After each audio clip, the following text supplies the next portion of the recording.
si vous voulez, la masse monétaire en Europe a cru dans des proportions mais inimaginables depuis 2012 à peu près. Bon, pour sauver l'euro, on a imprimé de la monnaie, donc on a détruit la valeur de l'euro. Mais ce qu'on n'a pas compris en faisant ça, c'est qu'en mettant les taux d'intérêt négatifs, on mettait en faillite tous les fonds de pension qui ont comme actif des obligations d'État.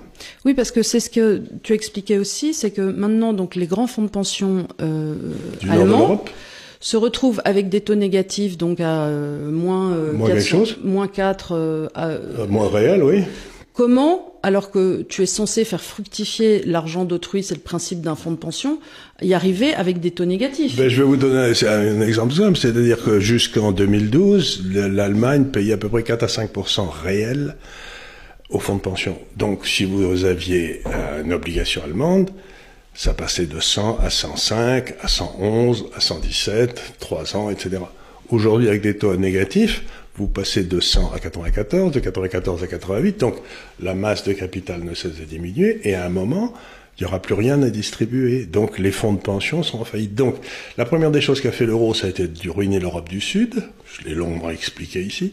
La deuxième, ça a été de ruiner les systèmes bancaires, je l'ai longuement expliqué ici. Et la troisième, ça va être de foutre en l'air toutes les compagnies d'assurance, toute l'épargne longue et toutes les caisses de retraite. Mais la question que je me pose, c'est qui reste l'autre à ruiner?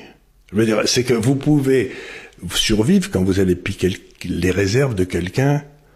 Si j'ose dire, la cigale, elle va attaquer la fourmi qui a quelques réserves, elle lui pique toutes ses réserves, la fourmi peut crever, la cigale en a rien à foutre. Mais une fois que vous avez plus de fourmis à attaquer, qu'est-ce que vous faites? Là, il leur reste comme fourmis nos dépôts en fonds propres sur nos comptes bancaires. C'est-à-dire qui sont garantis à hauteur de 10 000, mais pas plus. Ou 100 000, je sais plus. 100 000, oui, peut-être. C'est 100 000, je crois. 100 000. Oui, mais ça, s'il commence à piquer ça, la consommation va s'écrouler. Ah oui, c'est certain.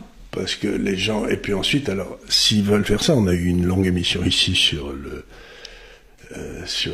Bitcoin. S'il y a des rumeurs que ça se passe... Ah oui. Vous allez avoir... Ça va être très bullish sur le Bitcoin. Vous allez avoir des tas de gens qui vont se précipiter pour acheter des Bitcoins avec leur compte bancaire. Parce que ça, on ne pourra pas leur piquer, hein. Ouais. C'est ça l'idée.